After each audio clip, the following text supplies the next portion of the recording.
Hello, hello, hello. How are you guys doing today? It is currently, let's see what time it is, 3:53 p.m. on this very cloudy, kind of rainy Sunday afternoon. We just got back from brunch. We went to brunch and then Alex took me to brush time and I got some coffee and some hand soap from our bathroom upstairs, And yeah, and I have coffee from brunch. The flavor today was hazelnut, which I had at the table, but then I'm not a big hazelnut fan. So when I got my cup to go home, I just got the Patachu blend. So this is just like regular coffee, Patachu blend. And Alex had his tomato artichoke soup. They only had like 10 croutons left, so he only got like 10 croutons. But then he also got the Cuban. And I got the California Dreamer omelet.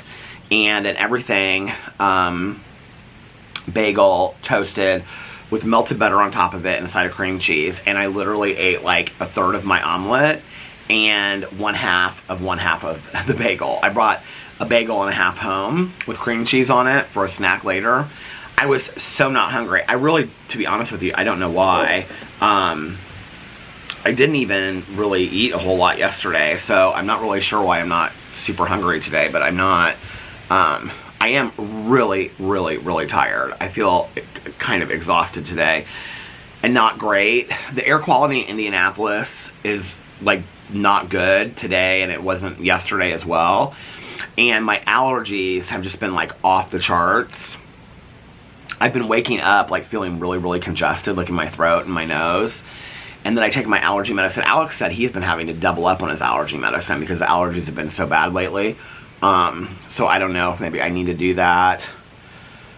But I feel really congested today and I'm like very, very tired.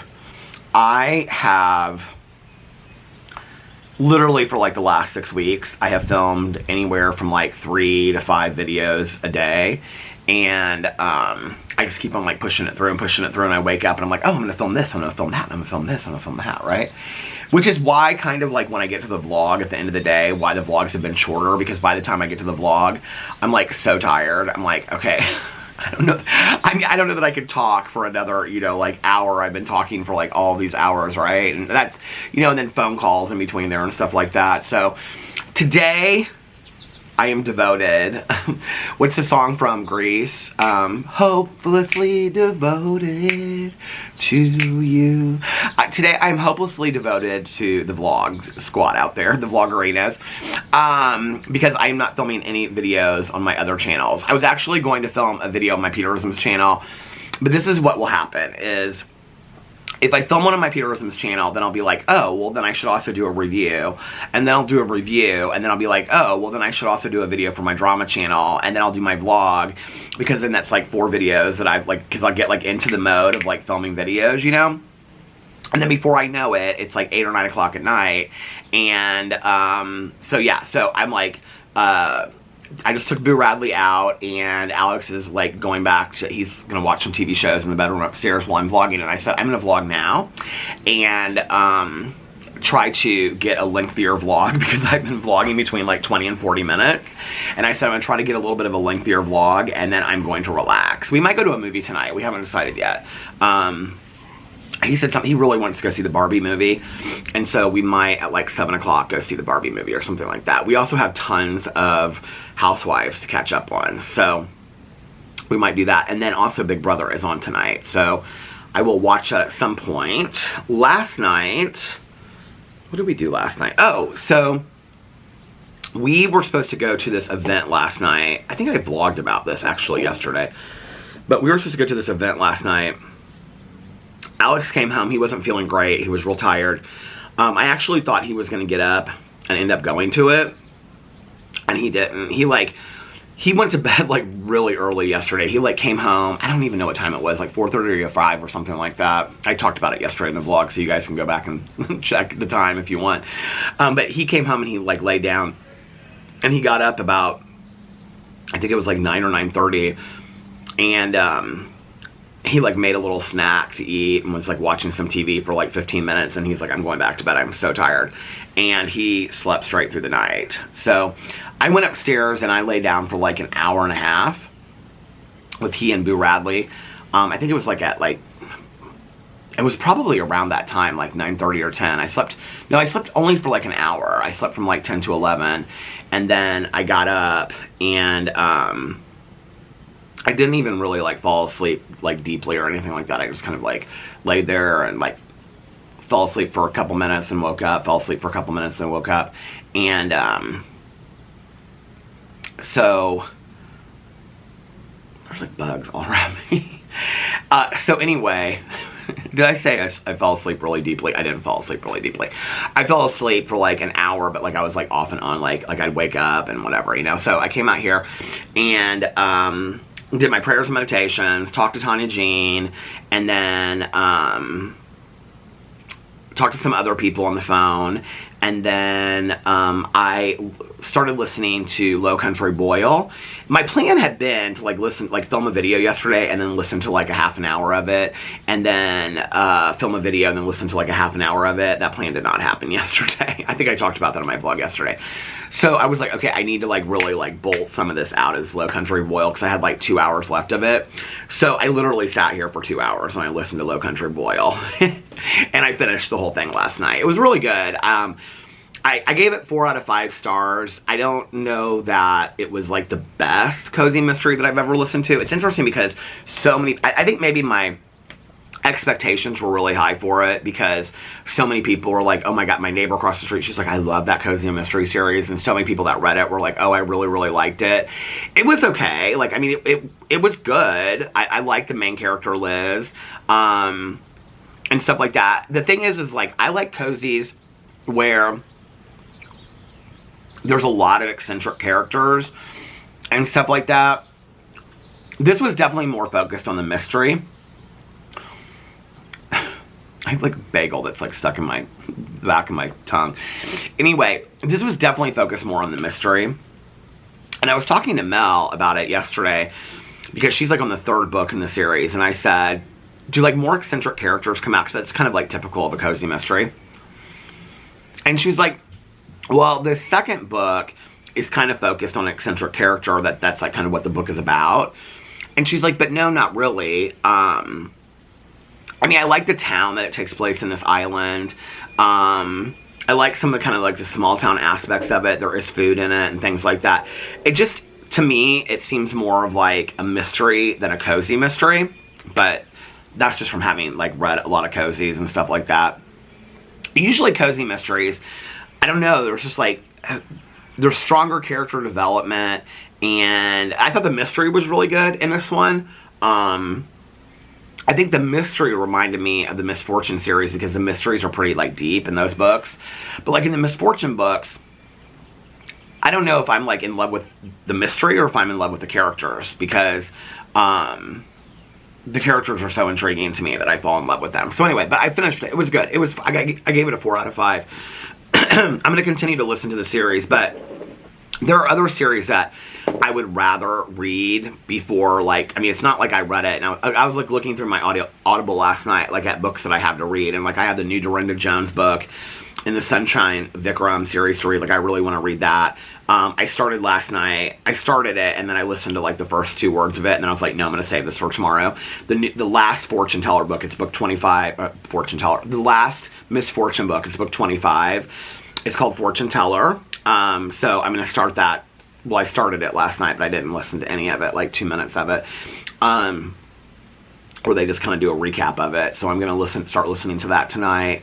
I've got a bunch of books that I want to listen to. So, yeah, a lot of cozies, things like that, that I want to get into. And then I think I'm going to come back to the Low Country Boil books. I was going to do this series on my BookTube channel, and I probably still will do it, where I was going to, like, read straight through that series. This is the thing.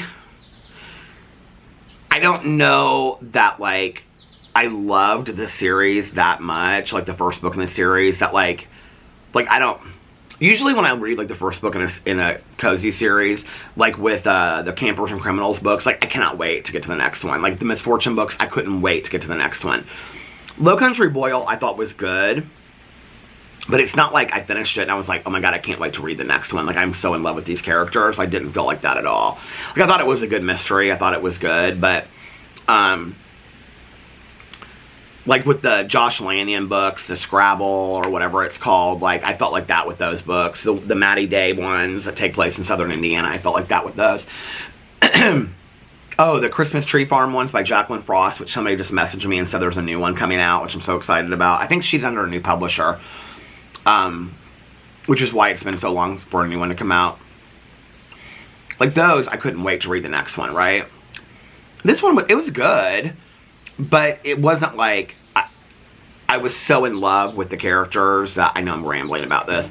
It wasn't like I was so in love with the characters that I was like, okay, I can't wait for this next one, to read this next one, you know what I mean? And in fact, I was actually thinking about a lot of series that I like didn't finish. Like last night I was thinking about the White Trash Zombie series by Diana Rowland, which we started in the book club before the book club was a true crime book club. I think Mel read all of those straight through and loved them. I think I'm on like the third or the fourth one, and I really like them. There's like 6 in the series, 6 or 7 total in the series, and I really liked those books. So I might go back and start reading those. I also have a new book in the Rhiannon Frater As the World Dies series. She put out a new book like 2 years ago that has like different characters, but the same world. So I think I might want to read that as well, because I love to read like zombie books and things like that. So I don't know. I've got a lot of different things that I want to read. I have so many. I've been meaning to do like an Audible haul book, like a booktube video, because I have so many Audible books. I also haven't read Carrie Soto Is Back by Taylor Jenkins Reid, which has been one of the books that I've wanted to read this summer. I usually read one of her books every summer. Like last year I read Malibu Rising, and the year before that I think it was The Seven Husbands of Evelyn Hugo. And when we were in Florida this year I read Daisy Jones and the Six. So I need to read Carrie Soto Is Back. Mel really liked that book. She said it took her a while to get into it, but once she got into it, she really liked it. It's about a tennis star that is in retirement, comes out of retirement to kind of reclaim her title. So anyway, I've got a lot of things to listen to. So I listened to that last night for like 2 hours. And then I wanted to finish the Heartstopper series. The Heartstopper series is on Netflix. It's season 2. They're based on the graphic novels by Alice Oseman. I think that's not how you pronounce her name. I think her name is pronounced Alice Osman or something like that, but it's Oseman. She wrote like Radio Silence, and I think that's the first book of hers that I read. She's written like full novels, but these are the graphic novels about Nick and Charlie. There's 4 of them out so far, and then the 5th one comes out in December. There's also like in-between books that you can read where it's like Christmas time with Nick and Charlie and things like that, and I've read all of those as well. This one, okay, so it was interesting because the first season like closely follows the graphic novels. I don't know if I don't remember the graphic novels really well, but I feel like there were some things that happened in this, and it didn't make a difference because it was still phenomenal. It was still really good. I actually thought the second season was better than the first season on the show. But there were some things that happened that I don't remember them happening the way... Okay, like this is just a really small thing and this won't ruin it for anybody, so I'm not going to give any spoilers or anything. But Tao cuts his hair in the second season.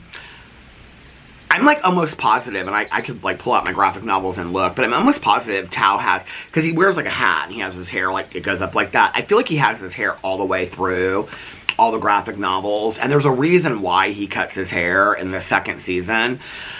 I feel like they kind of took some creative liberty with the second season, but I could be wrong. Like the first season really closely followed the graphic novel. I feel like the second season, some things to do with some teachers, like I feel like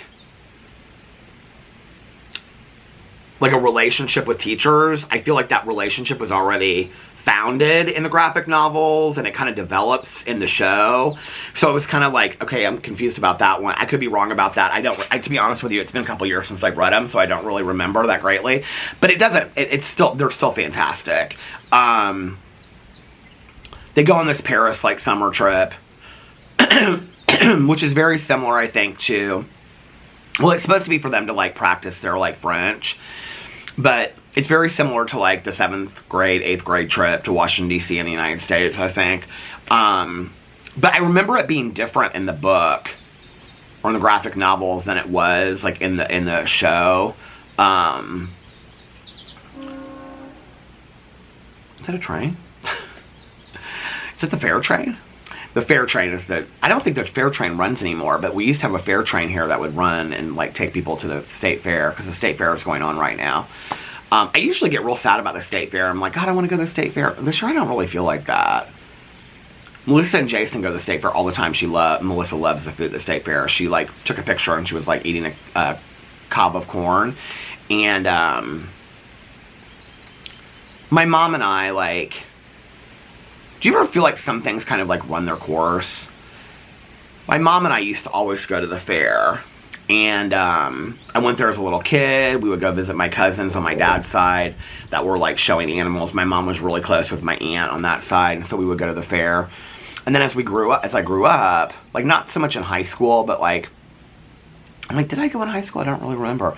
But, like, after I got sober and stuff, like, my mom and my ex, the three of us would go to the fair, and we would walk around. We'd go to, like, at least one night. Well, I think we would just go one night. But we would walk around and look at the animals and get bad food and, you know, get, like, you know, cotton candy and all that kind of stuff. And then we would ride, like, this, like, it's not necessarily a train, but it's like a tram that goes all the way around. That's, like, the last thing that we would do. And I used to love the state fair. I just thought it was, like, so homey and cozy and stuff. And then there were, like, a couple years after that where Alex would ask me if I wanted to go, and he'd be like, I know it's, like, really important to you. And I'd be like, no, I don't know. Like, it kind of, like, emotionally, like, triggered me a little bit. And now, like, when we've gone a couple times, we went with our friend one year, went with Tanya and her niece one year. But, like, now, like, I mean, I'm not saying that I wouldn't go. Like, if it was, like, one night and he was like, do you want to go to the fair? I'd be like, yeah, sure, if, like, we didn't have anything else to do. But I almost kind of feel like it's run its course with me. Like, I'm just, like, the memories are solid in my head, but I don't really have a need to go again, if that makes sense. Do you guys ever feel like that about stuff? I don't know, it's weird. So anyway, so yeah, I finished the Heartstopper series last night. I had 5 episodes left to watch, so I watched 5th, 6th, 7th, and 8th. Wait, 6th, I only had 4 episodes to watch last night.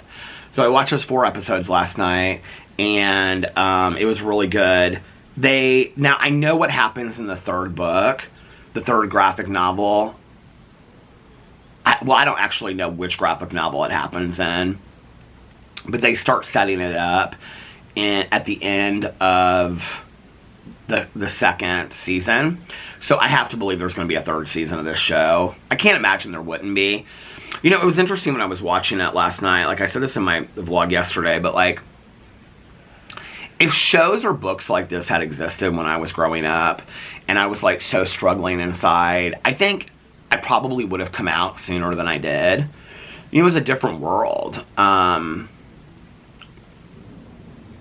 It just was a completely different world, you know? But I think I would have come out sooner than I did. I think I wouldn't have felt so all alone, just by the simple fact that I felt represented in pop culture, you know, with, like, TV shows and books and things like that. I mean, we didn't have any of those things when I was growing up, you know, that showed any kind of representation of LGBT people whatsoever. And if you did, it was always, like, a gay guy dying of AIDS was always what it was, you know?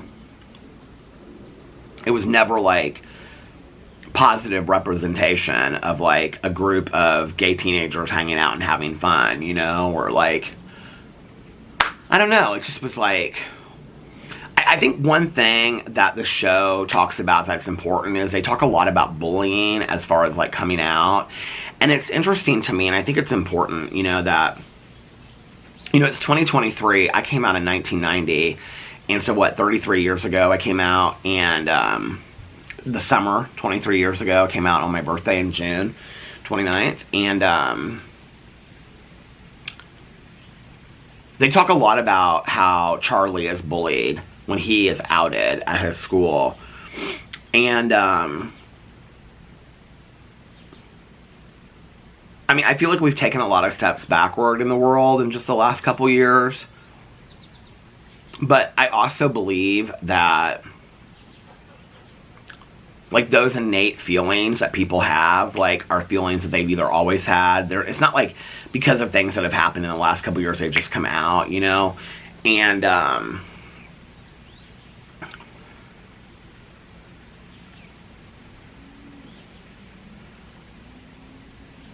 it's kind of sad to me that, like,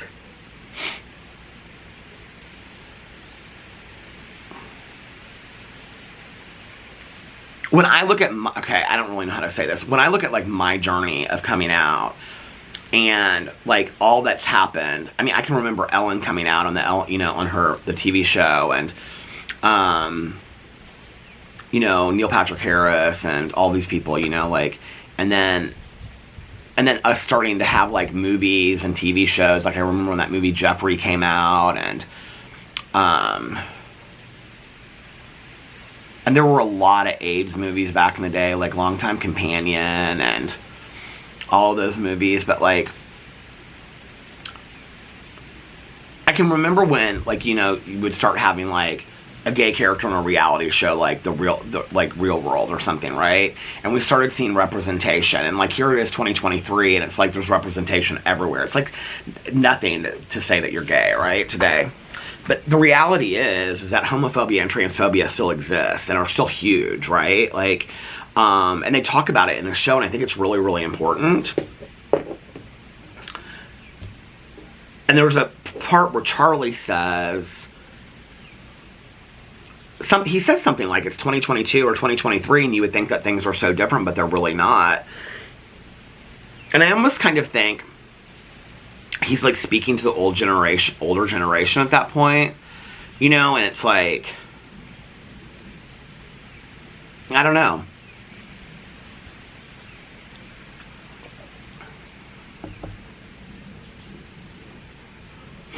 I think because I don't surround myself with people that aren't accepting. I don't surround myself with bigots. Not that I don't get comments from time to time on my videos, but I really don't get that many comments. You know, I don't get that many comments where people are like, you know, praise Jesus, you're going to hell kind of thing for being gay. Like, I just don't get those kind of comments on my videos very often, right? I mean, maybe once every blue moon, but, like, very rarely do I get those kind of comments. If I get comments on my videos, like, it's always on my drama videos if I get them, and they're negative comments. It's like, why do you sound like a 16-year-old girl? You're too old to be talking about drama like this, blah, blah, blah. It's never like, I don't typically, I shouldn't say never, but I don't typically get comments where people are like, you know, F and F or whatever. Like, I don't, like, people don't really say that stuff to me. I don't know why that is. I don't know if it's just the condition of my channels, or I feel like my comment sections are nice. I think that has a lot to do with you guys. I don't think that really has anything to do with me. I see other people's comment sections where they're really nasty. So I don't know what that's about. You know, I feel very blessed to have the nice comment sections that I do. But I don't get a lot of that. So I don't really, to be honest with you, know why. But I'm grateful for that. But I'm very aware as well. Because, like, if I ever go in, like, if I ever talk about somebody that's trans in a video, all of a sudden I'll start getting flooded with comments. And not necessarily always nasty comments of people being, like, really transphobic and things like that, but people just being like, Peter, I don't agree with this because of that, right? And so I can see people's transphobia come through, what they're saying and things like that, or their homophobia. And it's almost kind of like I made a comment on my video a while ago, and I said, you know, I'm a gay married man, and I'm part of the LGBT community. Like, if you think that I think that these comments are okay, like, I don't know why you think that's okay to leave that on my channel, or why I would be okay with that. And I got a couple comments from people, and people were like, oh, so, like, it was almost kind of surprising to them that I took that stance. And I'm like, well, wait a second. I came out in 1990, okay? You know, like, I was really young when I came out for that time. There weren't a lot of 18-year-olds that were coming out at that time, you know? And there definitely wasn't anybody out when I was in high school, period. I mean, everybody thought I was out, but I wasn't. And, you know, there's been a lot of, like, you know, challenges along the way, you know, that I don't know why people find it strange that I would take strong stances on the side of the LGBT community. You know what I mean? I think that's interesting, you know, and I don't know. I think people sometimes convince themselves that maybe, like, I think a certain way that I don't really think, because I don't talk about, you know, certain things on my channels, which I talk about a lot. I talk about a lot of things that are pertinent to me, but I don't know, it kind of makes me sad a little bit. I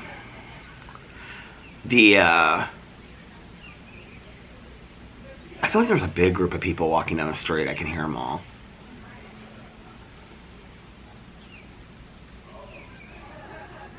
Like, it's kind of like, okay, first of all, being gay is part of who I am. It is not who I am 100%.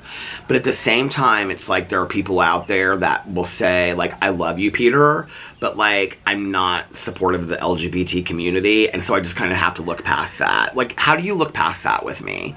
Like, that is part of who I am. It is a huge part of who I am. It's, like, formed who I am to some degree, right? The challenges, the loves I've had. I mean, how do you look past that?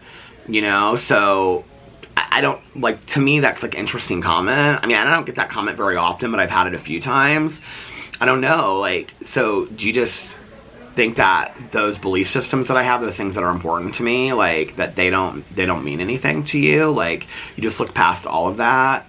That's bigotry, in all honesty, you know, and I think, like, you know, I was talking about this with To Kill a Mockingbird the other day. It's like the whole book is, and the movie and everything is, the play is seen through the eyes of 3 children.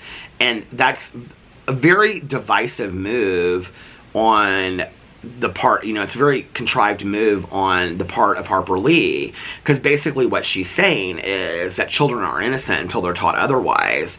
And that we're not born with hatred or bigotry in our heart. Like, that's a learned behavior. And it can be unlearned, too, you know? There are many of us, and I've had things that I've believed that needed to be untaught, you know? I needed to learn new ways. I needed to realize that maybe the way that I was thinking wasn't correct. And, all of us out there have the ability to unlearn things and think of ways and, you know, think about things in different ways. I don't know. I think we definitely still have a long way to go. All I know is that when I was 15 years old, standing in Walden Books or B. Dalton, and I was looking at the gay and lesbian section, which was literally 10 books, and within that 10 books was, you know, what's her name? Rita May, I can't think of her name, the author, but she'd do like a mystery, you know, and she was a lesbian author that was like an out lesbian author, and then there'd be like The Joy of Gay Sex, The Kama Sutra of Gay Sex, and I'm 15 years old, and I'm looking for relatability, right? Like, and that terrified me. Because for me, I feel like that's what a lot of people want to do anyway, is just sexualize gay people, and like they immediately take it to the bedroom. I'm 15 years old and I'm having crushes on guys and I'm having butterflies just like any of you out there that would have, right?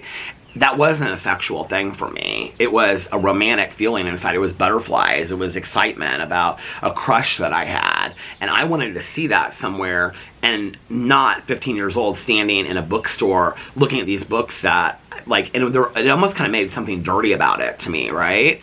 Now, we have, you know, young adult authors, TV shows, movies that are dedicated to representation, and it's fantastic. I'm somebody that's always like learned a lot from pop culture, and had that representation existed when I was that age and growing up, I think definitely it would have. I think that's one of the reasons why, like, even though, like, the movie Longtime Companion is about people dying of AIDS, like, the friend groups within that, like, it stopped. The friend groups I so related to in that movie, you know, that, like, that was kind of what my friend groups were like when I first came out, that, and I think that's kind of, like, like, that was also hard to make sense of, you know, in 1990 to 1995 or whatever, when, like, I'm assimilating with these movies or that I see, right? And I'm like, well, I relate to this, but then all these people are dying of AIDS in these movies. And it wasn't just that movie, it was all these movies, right? Like the one on Mulberry Lane, and I mean, all those movies back in the day, it was always somebody was dying of AIDS, right? And so, in the back of your head while you're watching these movies, you think, well, this is what's going to happen to me. You know, like, this is going to be my end. I don't really talk that much about that.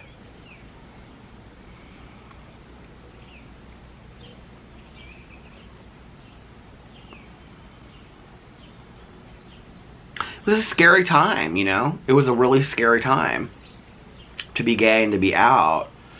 And to just be completely honest. Too much information, maybe. I don't know, but just my truth. Like, and I did have one night stands, and I mean, I was young, and I was going out to bars and all that kind of stuff, right? And it was interesting to me because when I was watching that movie, The Last Call, or that documentary, The Last Call, they were talking about how when this one reporter termed him the last call killer, that it was derogatory towards the gay community, because basically what they were saying was that it was gay men picking up other gay men at the last call because they just wanted to have some kind of human connection before they went home, right? And again, it was sexualizing it. And I thought it was real interesting because in 1990, when I was going out to gay bars and I was going home with guys, which happened often, not every weekend, not every night that I went out, but it happened often, you know. Sometimes I was too drunk, and so it wasn't like that was going to happen, but it happened. Like, let's just call it for what it was. But my girlfriends that were going to straight bars, they were going home with guys too, you know. I can remember my girlfriends that, you know, would go home with guys, and my straight guy friends were going home with girls. It wasn't like it was just gay guys that were doing it, you know. And so I think that's also part of the bigotry of, you know, of how you want to make sense of that whole situation. And I thought that's so interesting to me that we look at that as derogatory because they're trying to sexualize this whole situation with gay men, when the reality was, what straight people don't go out to bars and hook up and go home for one night stands? That happens a lot. And my girlfriends in 1990 were doing that with fake IDs. So, you know, it is what it is. I mean, we all had fake IDs. We were all going out to bars. We were going home with people that we shouldn't have. You know, we were getting drunk. I mean, that was it, you know, and whether we were gay or straight, like, we were doing that. And I'm sure a lot of you were too. So it wasn't like we were the only people, you know. My neighbors are closing the ride. Are they leaving? Oh, yep, she's going somewhere. I don't think they went to the farmer's market this weekend. But, you know, like, I remember going out to gay bars, and literally when you would check in at the door, at the little, like, podium there where the guy would stand, there'd be, like, a huge bowl, plastic bowl, and the bowl would have, like, condoms, lube, things like that, right? And, like, really good condoms, like, high-quality condoms. And they would have, like, they would have little packages, and it would be like, you know, like the, what do you call it? I was gonna say the Ziploc packages, but you know, like those kind of like plastic container things. And then they would have in there like 2 condoms, lube, and they would have like a card for like anonymous free STD testing and things like that, right? And then they would have those on the bar as well. I mean, I can remember there was never a night that I didn't just like have like 3 of those in my pocket that I would, when I left to go home. I always had, you know, tons of those around. And I can remember, like, going to the 10, which was a lesbian bar here in Indianapolis, but they had a lot of drag shows. And I can remember that they had the Bellflower Clinic, which was through Wishart Hospital here in town, where they did free and anonymous STD and AIDS testing. And they had every time that we would go there, they would have it set up that you could go and you could, like, at the bar at night on the weekends, that you could go and get free STD anonymous testing and AIDS testing. And there was a point during that time when I was going out in Indianapolis that Indianapolis had the highest rate of syphilis in the country, you know? And I remember that. I remember them talking about that. I remember that being on flyers and everything like that. And, you know, I think a lot about, there's been a couple people through the years, not a lot, like when I talk about negative comments, not a lot. I would say maybe 2 or 3 times through the years that people have, like, said something about, like, I don't even know how they would say it in a comment, but they say something like, you AIDS-ridden, blah, blah, blah, whatever, right? If that were true and that was my story, I would share that story openly to help somebody, you know? I don't feel like there's any shame in being HIV positive or having AIDS. I have friends of mine that have passed from AIDS, and I have friends of mine that have had HIV or full-blown AIDS for 20 plus years and are now completely asymptomatic. I've had friends of mine that have been very, very sick through the years and have, you know, gotten better and are now, like, doing very, very well. I don't know, you know, like, what makes me so different. I don't know, like, you know, I think about that woman, in the documentary, the year that Schindler's List won, and she did the documentary for the Holocaust, and they gave it to her, they gave the Oscar to her because, for the best documentary that year, because she, the whole documentary was about her being a survivor of the Holocaust concentration camps. And she said, for 50 years, I've asked myself every single day, why me? I am no different. And I think about that, you know, I was no different than the other guys that were going out looking to hook up for the night. I don't know what was different. I can tell you that every guy that I ever met up with, it was never even a question whether or not we were going to use a condom. That was a given, period, in the story. That was just a given. So I don't know. I don't know what happened, you know? I do know that around the time that I came out, between like 87 and 90, was when the AIDS crisis, the gay community kind of like took their power back a little bit. And, you know, which is so interesting to me because we still have this like huge stigma, you know, of like gay men and AIDS and things like that, right? Well, that was when they started doing, you know, like the condoms and the bars and the free STD testing and AIDS testing and education and things like that, right?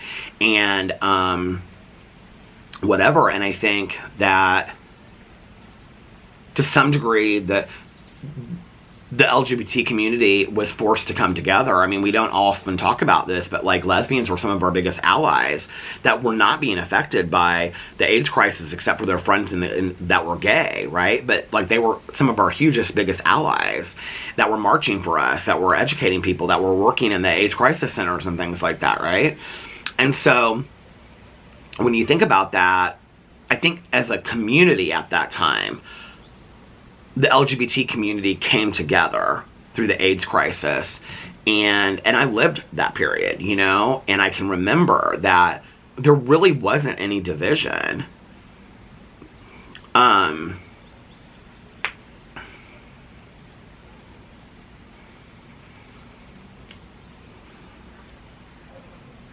There wasn't really any division at all. And I feel like today there's kind of some division within the LGBT community. Makes me kind of sad. I feel like to some degree the apps have kind of contributed to that. You know, like Grindr and Scruff and all those kinds of things.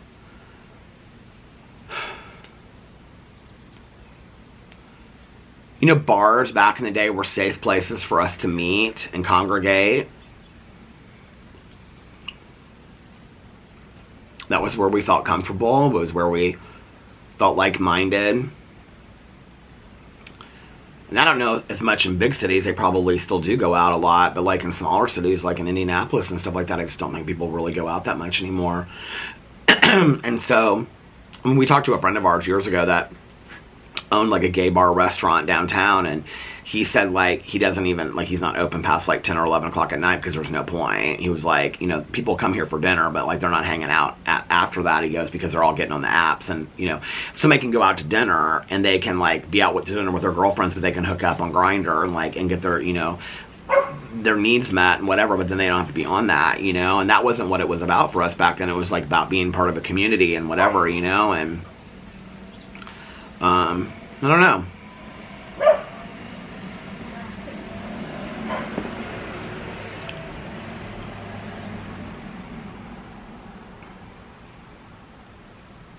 But I remember how scared I was back in the day.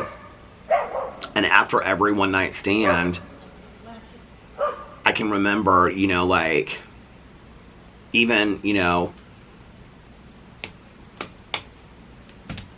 never having, like, you know, like not having incidents of, or I'm not going to say it never happened because it did, but, you know, where like there weren't broke condoms or anything like that, or, you know, but still being terrified, you know, like,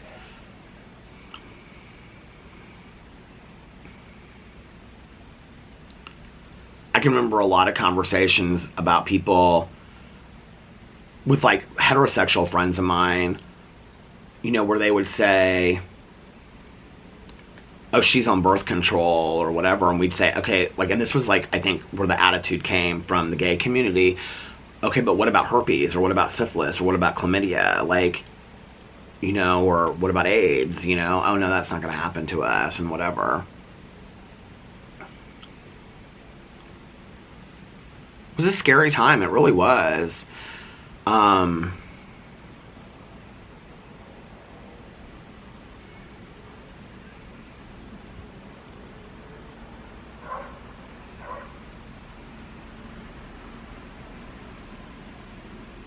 I think it's a different world today with people being on PrEP and things like that.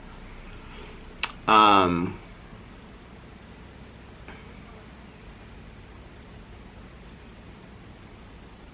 don't know. It's just, it was a scary time. It was a really scary time, you know?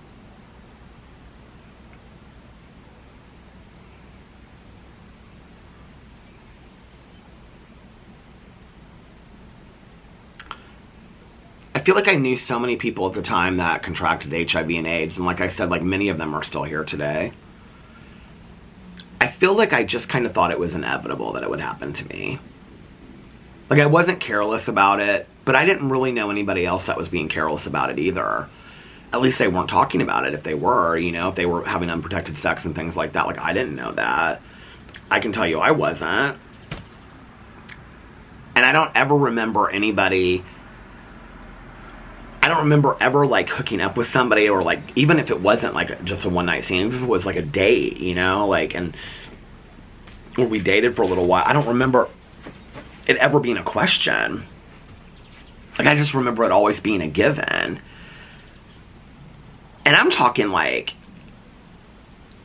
I know that this is, like, too much, probably, but, like, whatever, I'm 51 and I'm married, and I've been married for 12 years almost, and I've been together almost 15 years.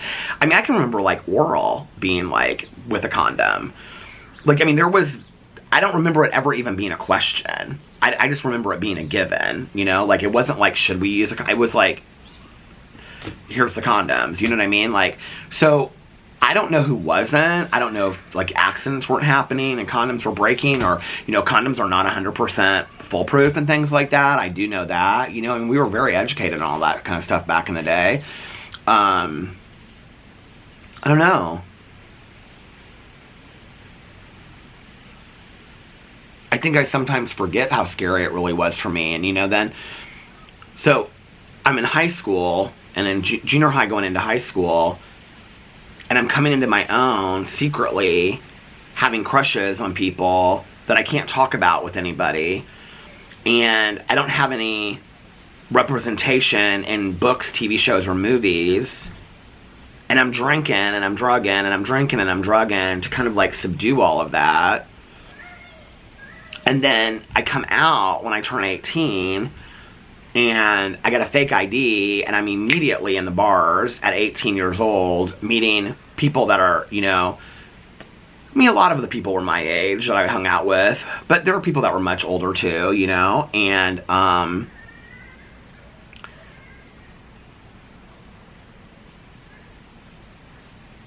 then I'm drinking, and I'm using drugs, and I'm partying. And at that same time of coming out and feeling exhilarated to be part of a community that I, for once in my life, feel accepted about, I'm also terrified that I'm going to die of AIDS, because that was something that was in my head all the time. I can just remember thinking about that all the time, you know, like this is, I don't know, it was just a really scary time, you know?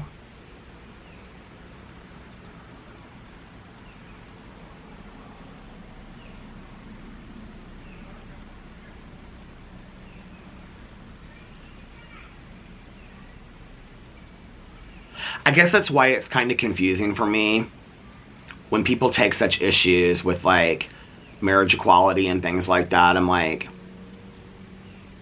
I mean, there's always been an issue, right? Like with gay people from a certain, you know, sect of people out there. Like, when we were out there partying, hooking up with people, it was like, you deserve AIDS, okay? That was the stance that they took. And then when we wanted marriage equality, it was that we were trying to take away from traditional family values.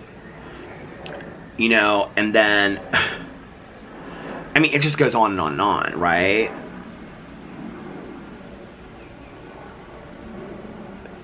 Like, how many gay people have you really met in your life who have said to you, like, it is our initiative to do this, this, and this. Like, it is our initiative to recruit people.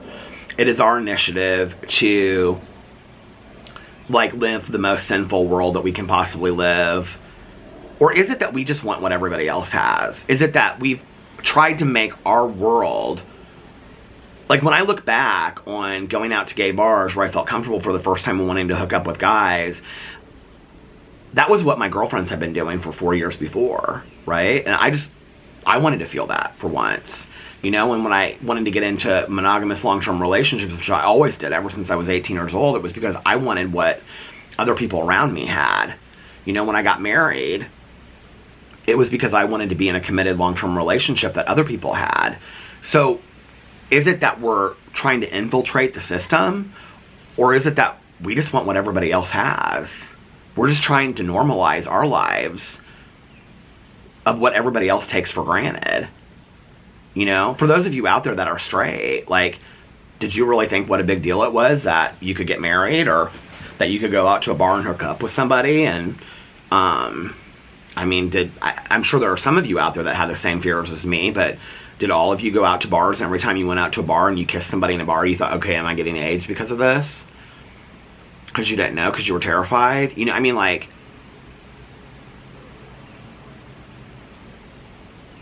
that you would want to go home with somebody just to have some compassion, some love, some sex for the night because you're young and you're lustful, but you're terrified because that could be your death wish, you know? And then you get into a long-term relationship with somebody, and then you want the home, you want the dogs, you want, for some people, kids. We don't, but you want the kids, and you want the family, you want the neighborhood. But then people say, well, you're coming for traditional family values. Really? Or is it that we just want what everybody else has? We've just wanted to be normal all this time. But people want to gatekeep that, you know, and say, oh no, you're coming for us, you're coming for this, you're coming for... We ain't coming for nobody.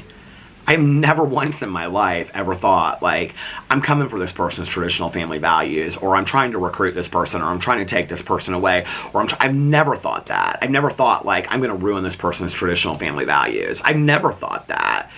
That is such a ridiculous stance to me, that people think that. I mean, it's so ridiculous to me, you know? And the reality is, for most of us out there, if you knew what living hell we went through to get to normal, when people say, well, you choose this lifestyle, baby, nobody would choose this lifestyle. I'm sorry, okay? Yes, I'm very proud of the fact that I'm gay today. I'm happy that I'm gay. And I'm happy that I made it through that to have what I have today with a husband and a dog and a neighborhood and the life that I have, that my family is so loving and accepting. I'm very grateful for that today, okay? But would I go through all of that? I don't know if I would, in all honesty, you know? Like, I mean, I went through a lot of hell. I went through 12 years alone of hell. And it was interesting because when watching Heartstopper, there's some mental health issues that come up as a result of Charlie being bullied. That's what season 3 is going to be about. But they start kind of talking about it at the end of season 2. And I think it's important because his boyfriend Nick at the end says, even though it's over, the bullying is over, like, I still think he's, like, suffering basically the results of the bullying. So when people want to say to me, like, you need to just get over it, it's like, okay, that was a huge part of my life that told that everything about me was wrong, you know? I might be 85 and still not be over it. I don't know, and that's okay because it's my life.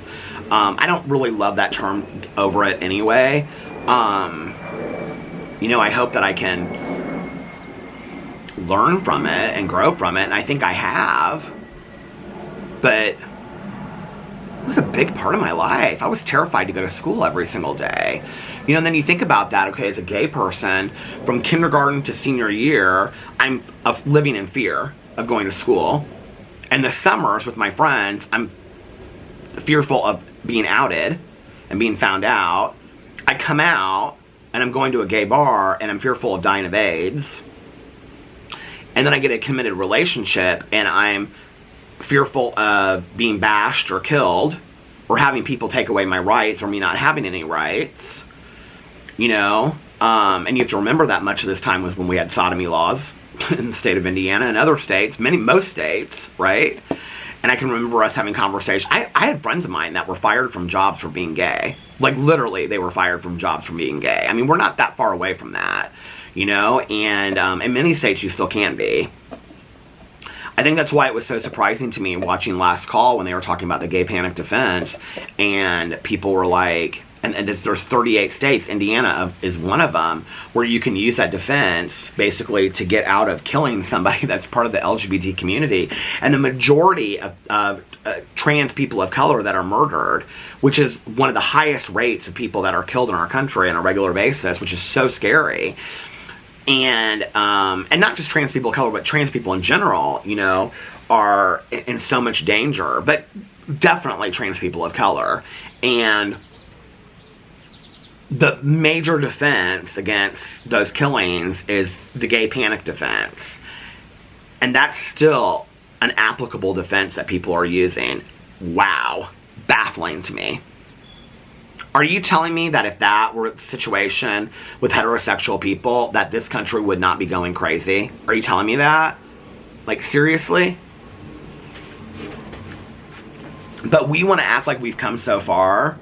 That's some literally, and listen, and I'm just talking about the LGBT community right now. I realize that there are a lot of other marginalized communities that, like, listen, we have not come far. We've taken 20 steps back. Trust me. It's one of the reasons why I'm glad my mom is not alive right now.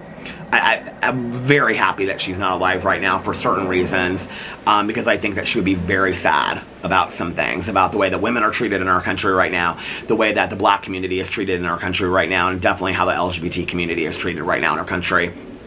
Not to mention other marginalized communities, the Latino community and things like that. You know, it's so sad to me, you know? And I feel like we've taken 20 steps back, and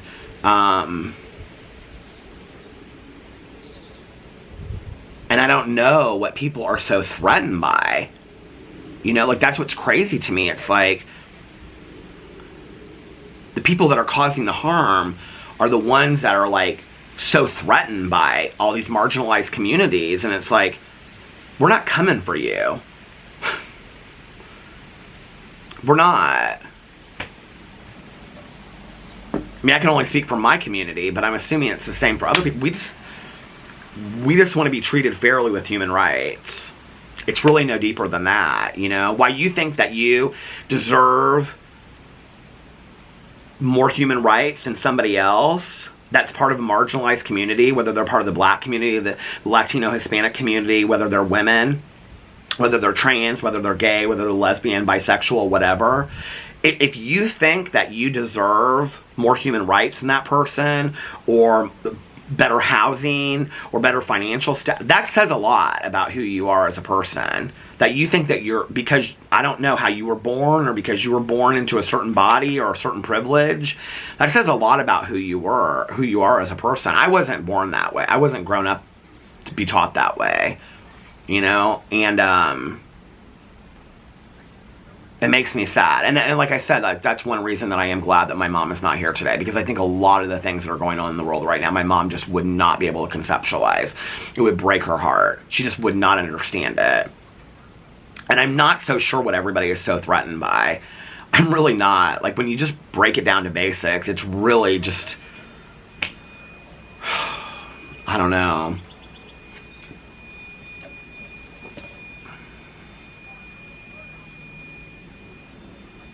And I think the thing that makes me the saddest about it is that there was a period. Who's calling me?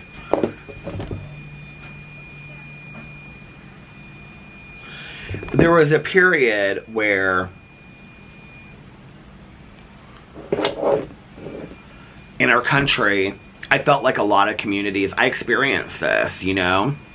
I think in the late 90s and the early 2000s, I feel like there was a period where many communities were coming together. We were appreciating each other. There was a renaissance to some degree. I'm not going to say that there wasn't, like, white supremacist groups out there and things like that, and hate groups out there that didn't exist, because those have always existed, right? But I think the majority of people in the world were becoming more loving, understanding, you know, people wanting to get to know each other, come together, and things like that as a community.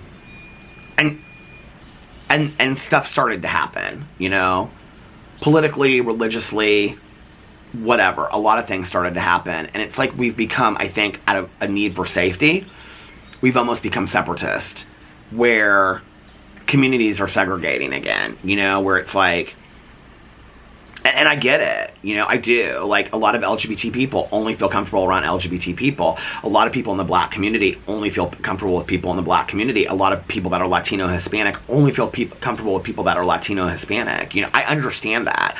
I get it. It makes me sad. It makes me really, really sad that that's the direction that we've gone in. And trust me, I truly understand that there are people in this country that is the direction that they want our country to go. I get that. I understand that. But it makes me sad. And like I said, for that reason, it's, you know, this has gotten real deep. I'm sure there's some people out there that are like, Peter, this is like too much for a vlog. Whatever. It's my vlog. I'm going to talk about what I want to talk about. And this is what I want to talk about today because it breaks my heart. I don't know. It makes me sad, you know? But like I said, I am kind of glad to some degree. Like, I'm not glad that my mom is gone. Of course, I miss her every single day. But these are things that I'm not sad that she's missing. She wouldn't understand it. She wouldn't get it. She wouldn't understand the hatred.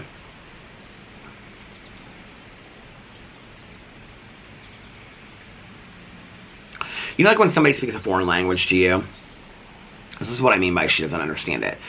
You know when somebody speaks a foreign language to you and you've never heard that foreign language before, you don't speak any of that foreign language and it makes no sense to you? My mother literally did not speak the language of hate. She didn't get it. So when people came from that point of view, even though she was a very wise woman, she really struggled to understand where it came from inside. She really believed it was a taught thing, that people were taught to feel a certain way, or to think a certain way, or to hate, or be bigotry. She really believed that, and I believe that too. You know, it's like, when you look at this, like, toddler that's born, that toddler is not full of hatred and bigotry, you know, at 3 months old, or 6 months, and they're just not. That's taught, and that can be untaught, right? So, if we're a country that's full of that, can't we unteach that as well? Can't we be more compassionate and loving and kind and understanding to people? I just, it makes me sad. I really don't understand. I mean, I know that's completely idealistic, and it's, you know, people are like, oh, Peter, you know, you're an idealist and this is unrealistic. I mean, I know that, right? Like, I get it, but it makes me sad. I wish the world were a different place sometimes. And I think that's probably why I like to... Stopped, I can't believe I'm at an hour already. I think that's why I like to keep it simple, you know, and keep it on my front porch and watch my shows and listen to my cozy mysteries and drink coffee and take a nap with my husband and my dog. I like to keep it simple, you know. I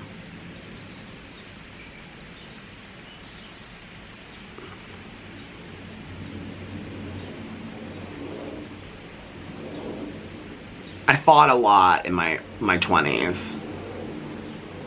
Did a lot of candlelight vigils and a lot of protesting and a lot of marches.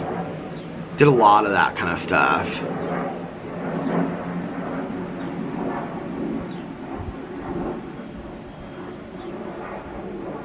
And I think it's important, I do, you know. I believe in that stuff, but I was so scattered, I think, you know, that it wasn't just one thing. It was like 6 different causes that I realized that at some point, like, it would probably be more effective for me to narrow my causes into just one area and give all my attention to that, which I think was around the time that I started just like really focusing on addiction and recovery, because that was what I was so knowledgeable about, and, you know, and so that's what I did.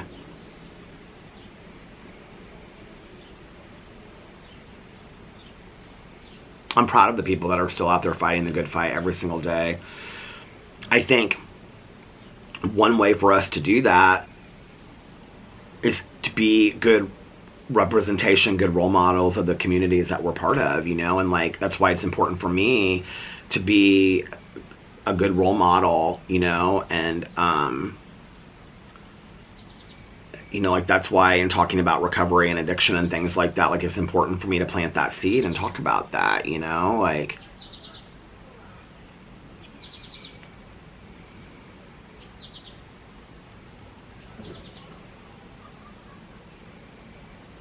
how did I even start going down this road tonight of thought? This is what happens when you stay up too late. I was talking about Heartstopper, wasn't I?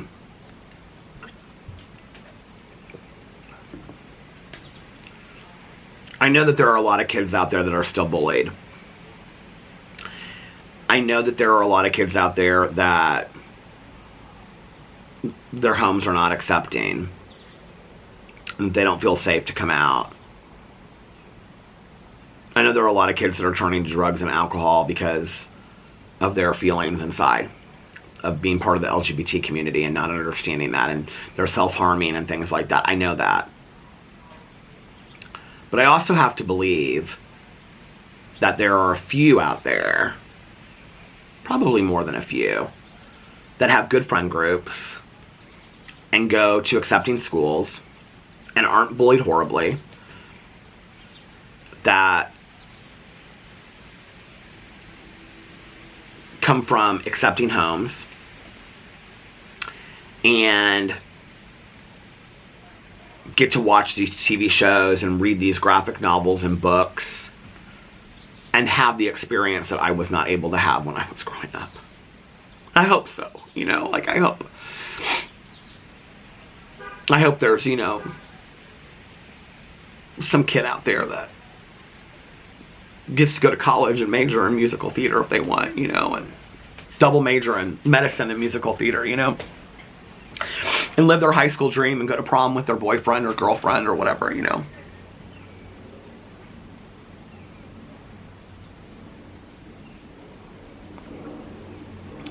And I think I didn't even know that those things were important to me, maybe until looking back on them.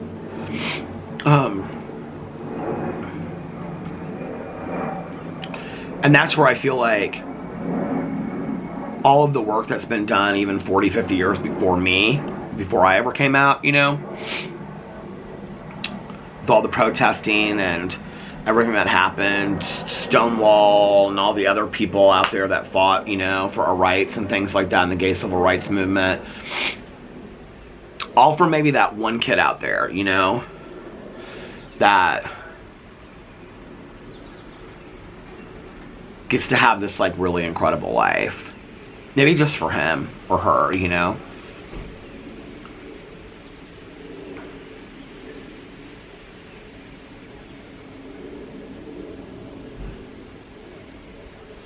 I have a friend of mine who has a trans child, and I remember when he came to me, this was probably 4 or 5 years ago, and was like, hey, can I talk to you, like, blah, blah, blah, whatever, you know? And she's just, like, thriving today, you know? And they got her into, like, this really great school, and I can remember, like, saying to him the last time I saw him, I'm like, you know, I'm just so proud of you, like, you're such an incredible parent, you know, for being so supportive and so loving. And I'll never forget, like, he looked at me and he goes, no. He goes, I'm a parent, that's what you do. You love your child unconditionally no matter what. And he said, I was scared for her. So it was time for me to step up to the plate. And that is so cool for me, you know, that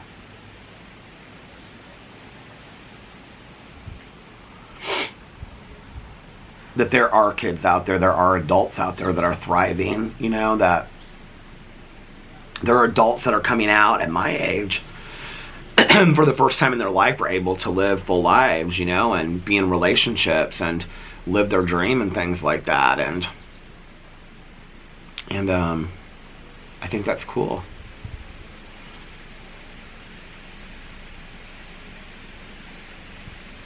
So how about we segue into something else now, since this has been very, very serious, and I am at the, where am I at? I am at the 1 hour and 7 minute mark, and my battery is at the halfway mark, so I'm going to run inside and get another battery, and I will be right out, and I'm going to vlog for a little bit longer. Okay, be right back. Okay, I'm back. Should we do a little outfit check? You guys ready? Okay, so I have on this t-shirt and these blue shorts, and I love these. Okay, so this t-shirt has this little light blue polo on it, and then look, it matches my shorts perfectly. And these Birdwell shorts are fantastic. And then I also have my camouflage Birkenstocks on, which match my shirt and my shorts perfectly. I do put a lot of thought into my casual outfits. So anyway,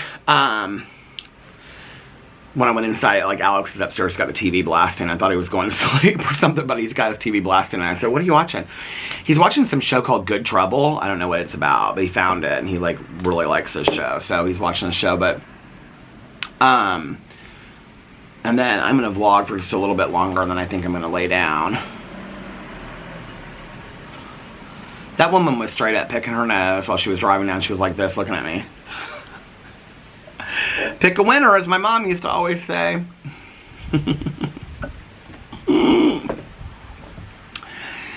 And then tonight, if we don't go to a movie, we'll probably watch Housewives. And then I'm going to watch Big Brother. And then I don't know what I'm going to watch. I think this show on Netflix called How to Start a Cult, or How to Be a Cult Leader. What's it called? Y'all know what I'm talking about. It's on my list. How to Become a Cult Leader. That's what it's called. Oh, look, Ferris Bueller's Day Off is on Familiar Favorites. Top TV shows in the United States today. The Lincoln Lawyer, already saw it. Number 2, that was number 1. Number 2, Heartstopper, already saw it. Number 3, Sweet Magnolias, haven't watched it. Number 4, The Witcher, haven't seen it. Number 5, what is this called? A Perfect Story, never heard of it. Number 6, Fisk, never heard of it. Number 7, Suits, nope. But my friend Tanya, her husband's watching it right now. Number 8, Nom Stories, never heard of that. It's a cartoon. Number 9, Quarterback, which a lot of you watched and said it was really good. And number 10, How to Become a Cult Leader. How to Become a Cult Leader. So I think I'm going to watch that. Top 10 movies in the U.S. today. Number 1, Fatale from 2020. Hilary Swank. Don't know anything about that. Number 2, River Wild. Number 3, Happiness for Beginners. Somebody told me that was cheesy. Number 4, Hidden Strike. Number 5, Poison. That's like this documentary about food, apparently. Number 6, Nonstop. Is that with Liam Neeson? Yeah, and Julianne Moore. Ooh, I love Julianne Moore so much. Fast 5. Is that Fast and the Furious? Isn't it so sad that Paul Walker has passed on? He was such a good-looking guy. So, Fast and Furious. How many Fast and Furious movies are there, my lord? I think I've only ever seen the first one. I didn't really even care about that one so much. What is this? How It Ends? What is this? I don't know anything about this. What do I feel like I've seen this movie before, though? How It Ends. Oh, it's in my list. Okay, well, let's go to the vlog. And let's see if... See, I already had the comment picked out on my Peterisms channel. I already had the comment that I was going to respond to today. So let's go to the vlog and let's read some of the comments and see what people had to say about my very short vlog that I did yesterday. Oh, Linda's lady said, "You mean a lot to me, Peter. I love you." Oh, you're so sweet. I love you too. Cauliflower, she has commented on this vlog forever. She said, "Sunday night, making dinner, of course." Oh, she just posted this 28 minutes ago. "Fried chicken and mac and cheese." Oh god, mac and cheese sounds good right now. Liz said, "Cooking video with Chef Peter." Rebecca said, "I love your endings, Peter. They always make me smile, and I always do the last one. Even to strangers, whether it's telling someone that their hair looks nice or phone calls, make sure I have the person's name so I can talk to them properly. Trying to make someone's day a bit better. My house is like the Waltons, LOL. Everyone's saying goodnight and I love you every night. Always thought it was important. My kids think it's daft, but he does it as he knows it makes me happy. Love and light to all." I love that so much. My mom and I don't know if you guys remember this, but when I used to live stream a lot, I would always say, "Good night, Jim Bob," or John Boy and Jim Bob and all this. Do you guys remember that? My mom and I used to watch the Waltons a lot with Little House on the Prairie. And she and I would always say that, like, "Good night, John Boy," when we would go to bed at night. Oh, I love that so much. Elsa said, "Bad Vegan was so good. Maybe I should watch it then."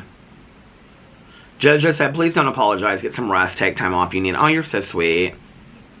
That's why I'm not filming any other videos today. I just wanted to come over here and vlog. And I wanted to make it a longer vlog because I haven't lately.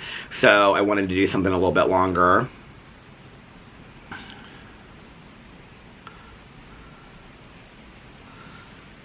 Okay.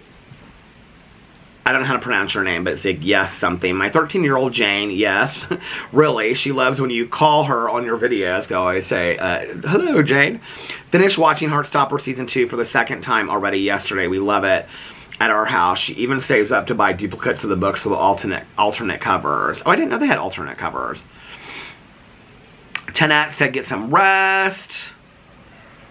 Lori said, "I wondered if you were watching Heartstopper. I finished it yesterday. Such a good show. I'd love to hear more about Alex's hydration IV. Sounds interesting." So it's like these IV places that you can go to here in town. My nose is itching me. I've been like, okay, I trimmed my beard the other day, but I meant to cut like right here, like trim it with scissors, and I forgot to.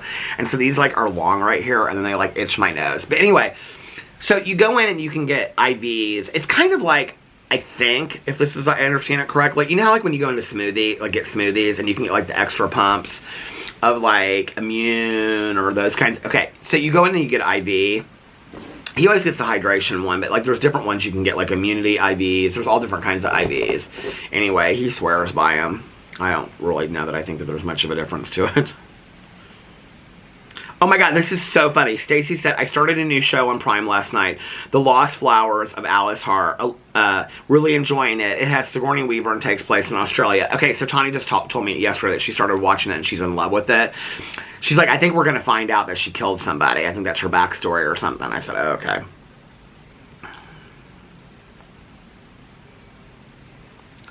Penny said, I'm sure... The tripod fell right as I was getting into this comment. So, Penny said, I'm sure you could hire someone to garden for you or just weed every few months. If anyone says it's lazy, it's not. If it takes something off your mind which annoys you, then it frees up both your time and mind for other things. I totally 100% agree with you. I have tried really, really hard to find somebody in this neighborhood. I mean, the problem is this, is that we don't live like in a typical neighborhood where there's like a lot of like, you know, teenagers that want to like do like, you know, yard work or whatever. I mean, outside here we do. But okay, so our neighborhood, the average age is like, you know, 70 to 80 or whatever, retirement age. I mean, like even my neighbors that are like retirement age, like 60, they're pretty young for this neighborhood. So nobody in here does it, right? We have a landscaper. The landscaper used to be able to like hire them to do extra stuff and pay them extra. We have new landscapers, and so they won't do that anymore. I like reached out to some landscapers and they have said that this work is too small. So I don't know who to find. The neighborhood around us isn't really like a lot of teenagers. It's like kids or like, you know, people in college or anything like that. It's like parents that have kids that are like between like elementary school age. So there's not really anybody around here that I found. Like, I mean, like when I go places, I'll like look at the, like Fresh Time and whatever on that board. I'll look to see if anybody has like, you know, yard work things or whatever. And I don't ever see anything. I've asked my neighbors and they don't know anybody and whatever. So there's not really anybody that I can find, you know, so. But I totally agree with you. I would have no problem paying to have somebody come out here once a month and weed it and mulch it. And I would not feel like that was lazy. I don't care. I don't care whatsoever. There's, you know, I mean, there's a lot of people that pay for services and I wouldn't feel bad doing that at all. And it would look beautiful. It would look a lot better than when I do it.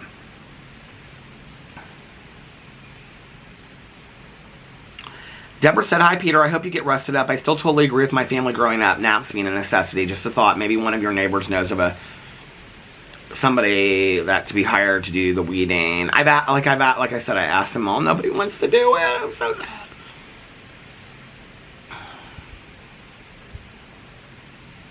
Christy said, thanks for the vlog. I appreciate even a short vlog because I miss you. Oh, you're so sweet. C said, please send the rain here to Sicily. No matter the length of the vlog, I'll be here. Oh, love that. Chris said, sharing love with others isn't hard. In a world full of darkness, we should all aim to be little lights. Sydney said, please do the cooking video. I think doing the cooking will be fun for you, and doing it with us might get you into more of a hobby because you get to show your final product. Just a thought. Plus, seeing you cook would just... Okay, I'm just going to say this. I can tell you're somebody that likes to cook, okay? Because people that like to cook always want to encourage me to do cooking videos. Here's the thing, all right? First of all, it's not really cooking because it's like taking something out of a bag and putting it in a saucepan. It's not... I mean, I appreciate your support, okay? But it's not like deep cooking of the world or anything like that, right? The thing is like, people that love to cook are always like, you should do cooking videos and you should take cooking classes because you would love to cook. No, I don't love to cook, okay? I know how to cook. I've cooked things in my life. I can follow a recipe. I mean, it's not like I'm 51 years old and I've never like cooked anything in my entire life. I know how to cook, okay? I don't enjoy it. I don't enjoy the cleaning up. I don't enjoy the preparation for it. I don't enjoy cooking. There's nothing about it. I mean, there's a lot of things that other people don't enjoy that I do. I love doing laundry. I love doing laundry and folding it. I know people think that that's crazy, but I do. I love doing laundry and things like that, right? I don't enjoy cooking. There's nothing about it that I enjoy. It's just a nuisance and a burden to me. It wouldn't matter how many classes in cooking that I took. At times I thought, well, maybe if I took like a sushi rolling class or this or that might be kind of fun, but no. Like I know what I like and what I don't like, and I don't like cooking. I'm not saying I won't do the video. Like I might do the video. Hey, how are you? I might do the video, but no, like I don't know. It's just not a hobby that I'm really that interested in, but I appreciate your support, Cindy. You're so sweet.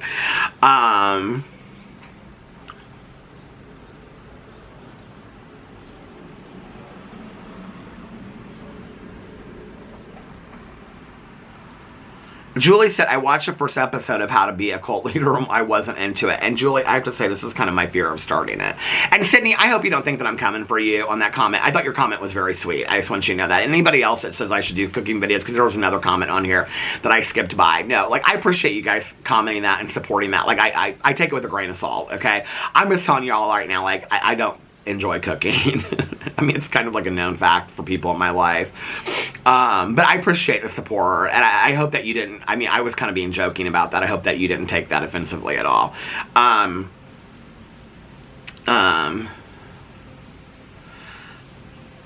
Julie, I watched the first episode of How to Be a Cult Leader and wasn't into it. You know, like, that's kind of my fear, too, is that I'm going to start watching them and be like, I'm not into this. I don't know.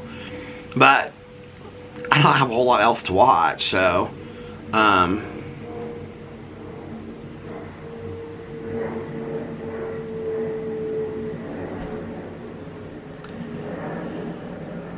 Monet said, hello, Peter. You talk a lot about true crime, but you haven't mentioned what's been in the news recently about the Gilgo Beach serial killings.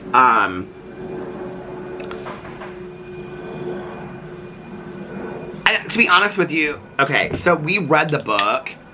I can't remember what the book was called. I think it was called, like... honestly, I don't even remember.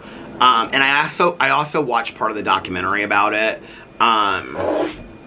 Just because we read something or a true crime case happens, like, that doesn't mean that I know everything about it. Like, the Gabby Petito case, I don't really know a whole lot about the Gabby Petito case, things like that. There are certain cases that I know more about than others.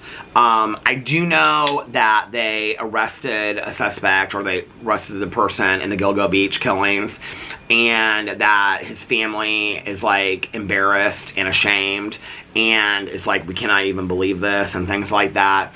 I read a couple articles about it. I don't really, to be honest with you, know a whole lot about it. I think the whole situation is very, very sad. Again, and this is something that you kind of consistently see a lot with true crime.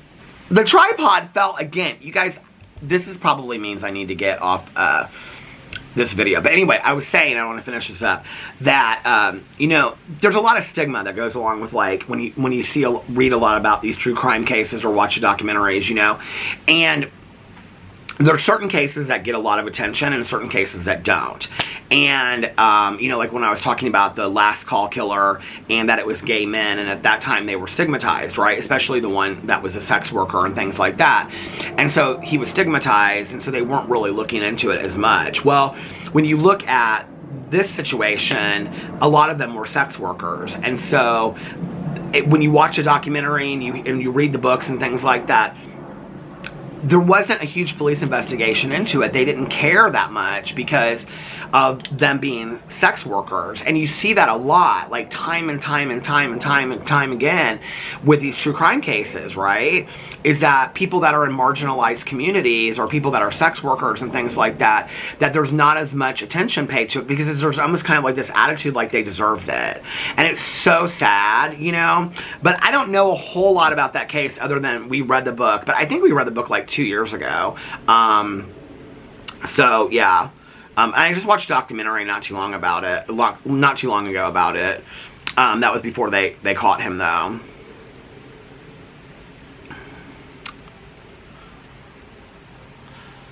Lee said, does the Alexa thunderstorm sounds not bother Boo Radley? I know you had said before that he gets scared when it storms outside. What did somebody respond? Somebody said, it's probably not loud enough to scare him. Real thunder can be quite loud, but the recordings tend to keep it low and rumbly. So, no, this is so funny, and I've actually thought about this. So, no, the Alexa thunderstorms do not bother Boo Radley, like, at all. I almost kind of, to be honest with you, I think it's the vibrations of the storm, if that makes sense, like the rumble of the thunder, like that he can feel it in his body. I don't think it's necessarily the sounds. And the reason I think that is because, like, when it's storming, he is shaking so bad that it's almost kind of like a physical response to whatever he's feeling. So I feel like it's whether he's sensing the storm or, like, he was running around like crazy the other night. And I just happened to call Tawny Jean when I was taking him out. And she said her dog was, like, running around like crazy, too. And she goes, is it a full moon outside? And I looked up and I was like, yeah, it is a full moon. She goes, dogs always react when it's like a full moon. And so I do think I mean, whether there's truth to that or not, who knows, right? But, like, I do think that it's a physical response to him feeling the storm or feeling, like, the vibrations of the thunder and things like that. I don't know that it's necessarily the sound. I do know that when, like, the lightning, like, lights up, he freaks out a little bit because he's like, I don't think he knows what that is. Like, it doesn't make sense to him, you know?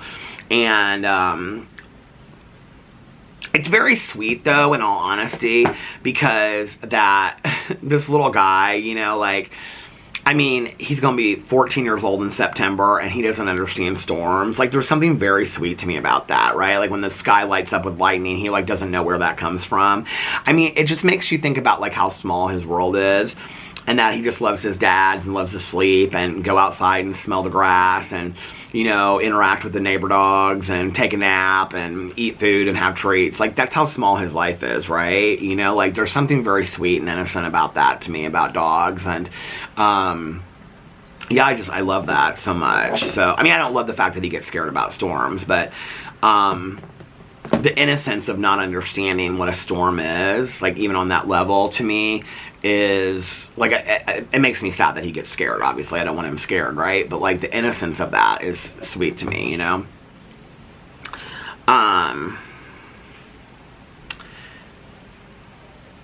Lee said, another Lee said, oh, the first one was Leah. The other, now this is Lee, said, leaving Peter's drama class to watch his vlog. Hello, Peter and all my Wolfpack family. I hope you all have an amazing night. You too.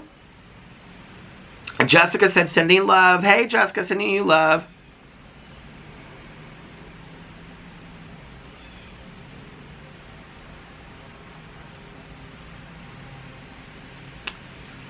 Jen said, Bad Vegan is worth seeing. That Netflix documentary about the Mexico City serial killer sounds good too.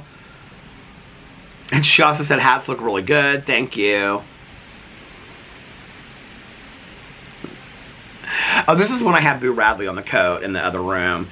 And, somebody said, I couldn't stop laughing at the, you want to lay on the blanket? That's not a blanket, Dad. That's a coat. Well, we make with what we have, honey. Natasha said, oh, that's the cutest thing ever. Aww. Lynette said, I'm actually surprised at the amount of good shows I've watched on Apple TV. I think Apple TV has fantastic shows. I think they have, like, some of the best shows ever. Somebody said the OJ documentary series is great too, believe it or not.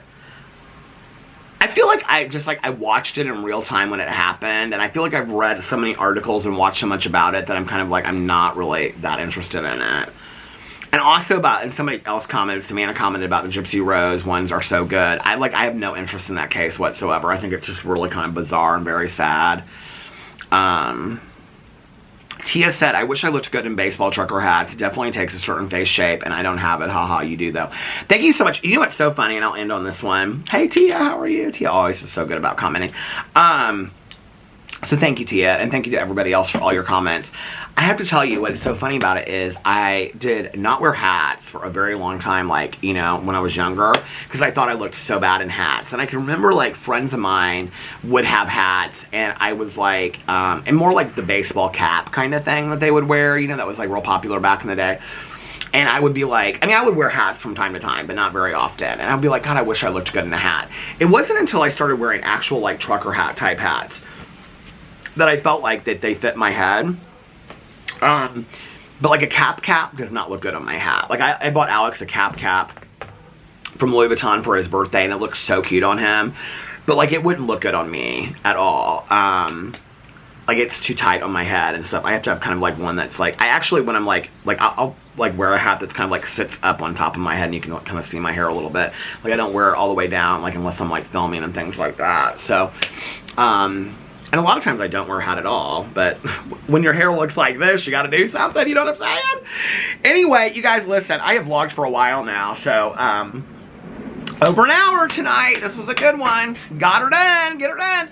So I'm gonna get off here, and I hope that you guys, you know, Sundays are my favorite day of the week, so, for relaxing and all that stuff. So I hope that you guys are having a magically amazing Sunday, and that you're getting relaxed, rejuvenated, renewed, and refreshed for the week ahead. And if nobody else has told you this today, I love you. And remember these 3 very important things. 1, you can start your day over whenever you want, or your week if you need to, starting tomorrow. 2, practice random acts of kindness, but shh, don't tell anyone. And 3, make sure that you reach out to somebody and let them know how much they mean to you. Like I always say, you might be putting a smile on their face. You might be cheering them up. You might be making them happier than they already are. And you might be making them feel not so all alone. And also, be kinder to one another, love one another a little bit more, and most importantly, be kinder and love yourselves a little bit more. It all starts with self-love, right? And if we love ourselves and we're kinder to ourselves, then we will pass that on to others and be kinder and more loving people as well to the world around us. And I think that that's very important. And I love you guys so much, and I will see you tomorrow. Bye. Love you. Oh, and for those that want it, my nose is itching so bad. For those that want to hear it, and those that need to hear it, and those that just happen to stick around. And yes, for you too, Troy. One more, I love you. I love you guys so much. And oh, Troy, congratulations on your surgery going well, by the way. I just wanted to say that. He got his finger worked on this week. Or his hand, I think. Anyway, so congratulations to you, Troy, and your surgery going well. And anyway, I love you guys so much, and I will see you tomorrow. Bye. Love you. Happy birthday, Lena.